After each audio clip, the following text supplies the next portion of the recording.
السلام علیکم ورحمۃ اللہ وبرکاتہ۔ ناظرین، میں عابد حسین قدیری بزم اولیاء 17 پر آپ کا استقبال کرتا ہوں۔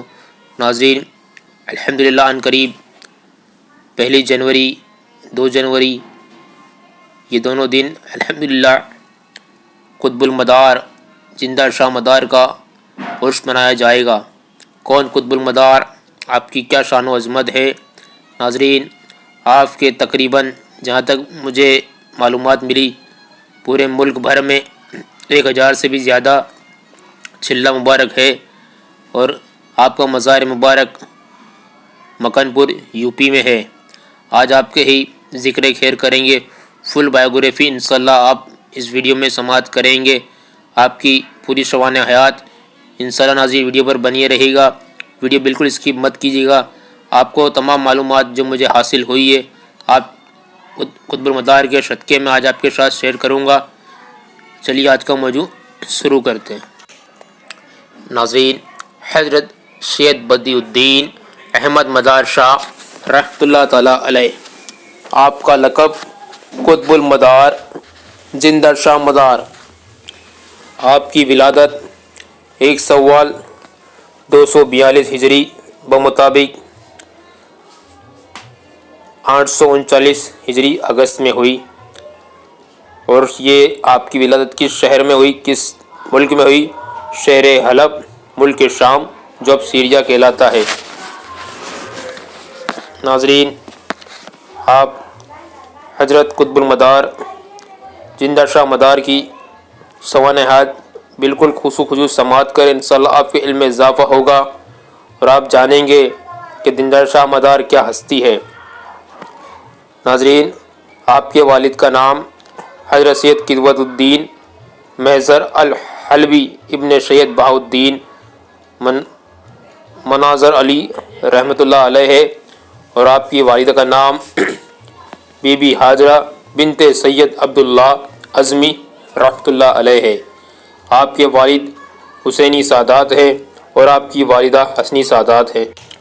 آپ کی عمر شریف جب 4 سال 4 ماہ اور 4 دن کی ہوئی تو بسم اللہ خوانی کے بعد آپ کے والد نے حضرت خواجہ صدی الدین حذیفہ المشعری کے پاس تعلیم کے لیے رکھا۔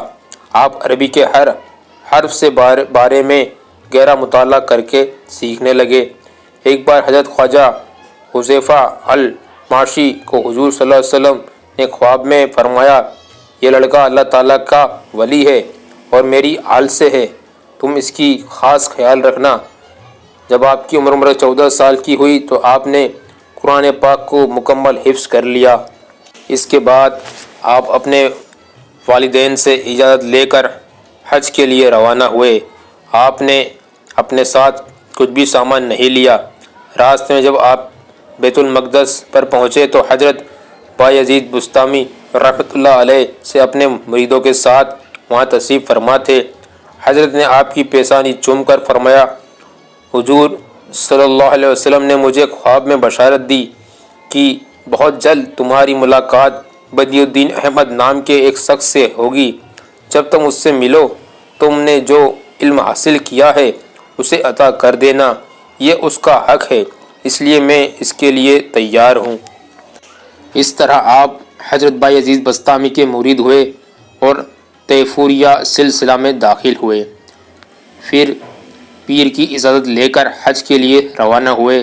ایک بار آپ بیت اللہ کا طواف کر رہے تھے تو غیب سے آواز سنائی دی، اے بدیع الدین، اب تمہیں مدینہ کے لیے نکلنا چاہیے۔ یہ سن کر آپ فوراً مدینہ کے لیے روانہ ہو گئے۔ جب آپ روضہ مبارک پر پہنچے تو آپ نے حضور صلی اللہ علیہ وسلم کو سلام پیش کیا تو روضہ مبارک سے آپ کو جواب ملا۔ کچھ دن مدینہ میں گزارنے کے بعد آپ واپس آئے اور حضرت علی حلبی کے پاس 4 آسمانی کتابوں کا علم حاصل کیا، اور علاوہ ان کے دوسری کتابوں میں بھی علم حاصل کیا۔ پھر آپ حضور صلی اللہ علیہ وسلم کے حکم کے مطابق ہندوستان کے لیے روانہ ہوئے۔ سفر میں آپ روز روزہ رکھتے اور اللہ تعالیٰ کی طرف سے روز آپ کو 2 روٹی عطا کی جاتی، جس میں سے ایک آپ خیرات کر دیتے۔ اس طرح آپ جہاز سے یمن ہوتے ہوئے ہندوستان تشریف لائے۔ آپ سورت گجرات شہر میں پہنچے۔ یہاں آپ نے مسلم غیر مسلم سب کو اسلام کی صحیح تعلیم دینا شروع کیا۔ پھر کچھ عرصہ بعد آپ کھمبا تشریف لے گئے۔ یہاں آپ کی تعلیم سے راجہ جسونت سنگھ کافی متاثر ہوا اور اس نے دین اسلام کو قبول کیا۔ آپ نے اس کا نام ظفر خان رکھا۔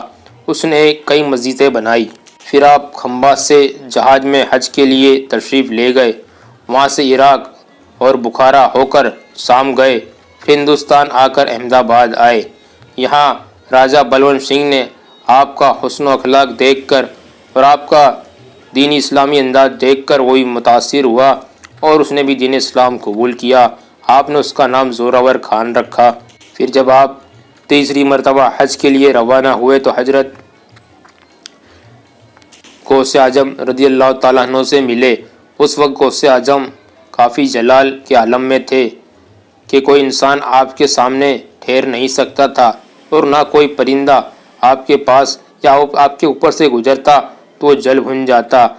یہ منظر دیکھ کر بدیع الدین نے آپ سے فرمایا، غوث اعظم سے عرض کی کہ ہمارے نانا جان رحمت للعالمین ہے تو ہمیں کیسا ہونا چاہیے۔ یہ سن کر غوث پاک نے خود کو بدل دیا اور آپ جلال سے جمال میں آ گئے، یعنی سکون آپ نے اختیار کر لیا۔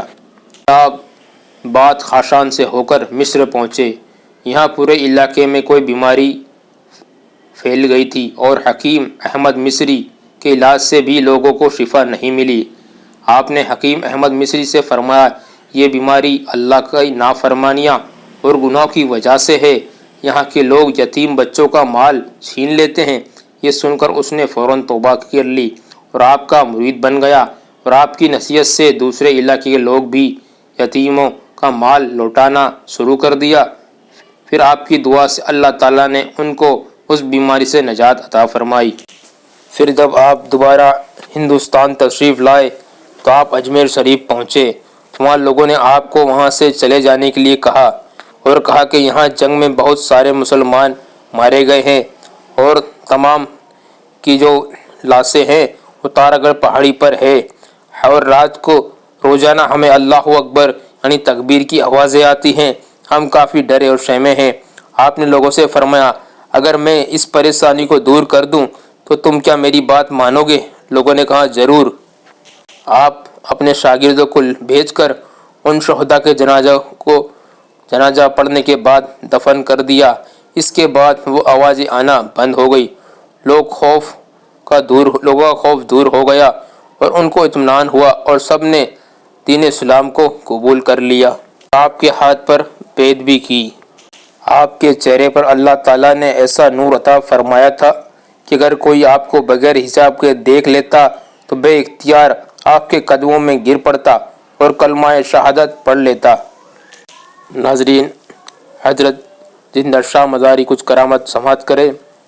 ایک مرتبہ مدار شاہ بنگال کے علاقے میں تھے، وہاں قحط پڑ گیا تو لوگوں نے آپ کی بارگاہ میں حاضری دی اور آپ سے عرض کیا کہ کتنے مہینے سے بارش نہیں ہو رہی اور اسی وجہ سے سب بہت پریشان ہیں، پانی کی پریشانی ہے اور ہماری کھیتی بھی سوکھ کر برباد ہو رہی ہے۔ آپ نے بارگاہ الہی میں دعا کے لیے اپنے ہاتھ اٹھائے اور فرمایا، اے اللہ، تو قادر مطلق ہے، میں ایک انسان ہوں اور عاصی ہوں، تیری بارگاہ میں دعا کرتا ہوں کہ تیری مخلوق پر رحم فرما اور تیرے حبیب محمد صلی اللہ علیہ وسلم کے صدقے میں ان پر رحمت نازل فرما۔ اس کے ساتھ ہی ناظرین تیز بارش شروع ہو گئی اور چاروں طرف پانی بھر گیا، یہاں تک کہ جو لوگ مدار شاہ کی بارگاہ میں آپ سے دعا کروانے کے لیے آئے تھے وہ اسمنجس میں رہ گئے کہ اب ہم دوبارہ گھر کیسے لوٹیں۔ ناظرین، ایک اور کرامت سماعت کریں۔ ایک بار ایک مدار شاہ کے نہر کے قریب بیٹھے تھے، اتنے میں ایک جوگی آیا، ایک بوتل لے کر آیا اور اس نے اکسیر ہے یہ کہا۔ آپ نے اس کے بارے میں پوچھا تو اس نے کہا اسے جس چیز پر اگر تانبے پر لگا دیا جائے تو اسے سونا بنا دے گی۔ آپ نے اس بوتل کو اٹھا کر نہر میں پھینک دیا۔ یہ دیکھ کر وہ جوگی غصے میں آ گیا اور آپ سے کہنے لگا، تم نے میری زندگی بھر کی محنت برباد کر دی۔ آپ نے فرمایا انسان خود اکثیر ہے، لہٰذا کسی اور چیز کو تانبے میں سونا بنانے کے لیے استعمال کیوں کرنا چاہیے؟ آپ نے کہا یہ اکثیر دکھتا ہے، کیسا ہے؟ اس نے کہا مٹی جیسا۔ آپ نے وہاں سے مٹی اٹھا کر فرمایا یہ مٹی بھی ایک اکثیر جیسا کام کر سکتی ہے، اسے لے جاؤ اور جتنا چاہے سونا بنا لو۔ اسے یقین نہ ہوا اور اس نے جانچ کرنے کے لیے تانبے کے برتن پر لگایا تو وہ سونا ہو گئی۔ سبحان اللہ۔ ناظرین، یوں دیکھ کر وہ آپ کے قدموں میں گر گیا اور اسلام قبول کیا اور کچھ دن آپ کی خدمت میں بھی رہا۔ ناظرین، ایسے تو آپ کی کئی کرامتیں مشہور ہیں اور کئی چلہ گائے مشہور ہے۔ اگر آپ کومنٹ کریں گے، اگر آپ کی اور مزید کرامتیں سننا چاہیں گے تو مجھے کومنٹ کرے بتائیے گا، انشاءاللہ آپ کے ساتھ حضرت زندہ شاہ قطب المدار کی اور کرامت شیئر کروں گا۔ آخر میں آپ کے خلفاء کے نام عرض کر دیتا ہوں، سماعت کریں۔ آپ کے خلفاء میں سب سے پہلے یہ بات جان لیں کہ آپ کو کس سے خلافت ملی۔ آپ حضرت خواجہ باجید بستامی رحمۃ اللہ علیہ کے مرید اور خلیفہ ہیں۔ آپ سے طریقت کا سلسلہ مداریہ شروع ہوا۔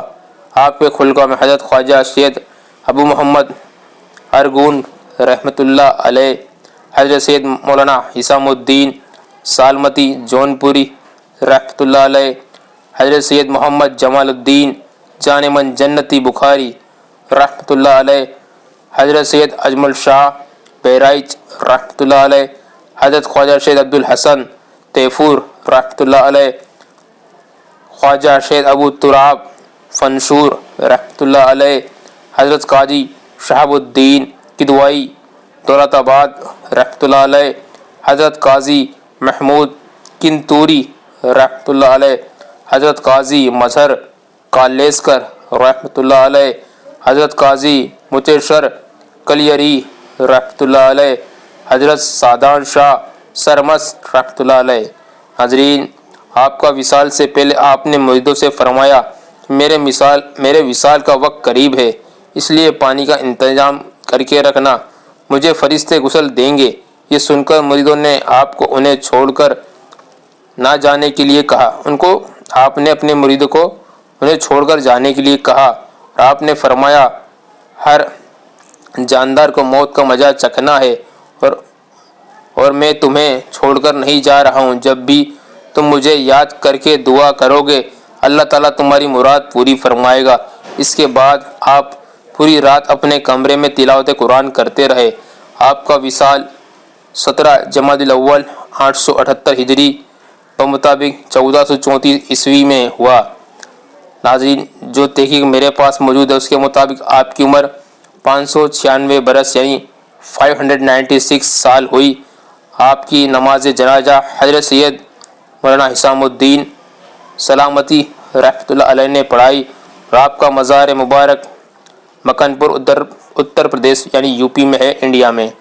ناظرین، اللہ تعالیٰ کی بارگاہ میں دعا ہے کہ اللہ تعالیٰ اس کے حبیب صلی اللہ علیہ وسلم کے صدقے میں اور حضرت شیخ بدیع الدین احمد مدار شاہ رحمۃ اللہ علیہ کے اور اہل بیت کے اور تمام اولیاء کے وسیلے سے سب کو مکمل عشق رسول عطا فرمائے اور سب کے ایمان کی حفاظت فرمائے اور سب کو نیک عمل کرنے کی توفیق عطا فرمائے اور سب کو دنیا و آخرت میں کامیابی عطا فرمائے اور سب کے نیک جائز مرادیں پوری کرے، آمین یا رب العالمین۔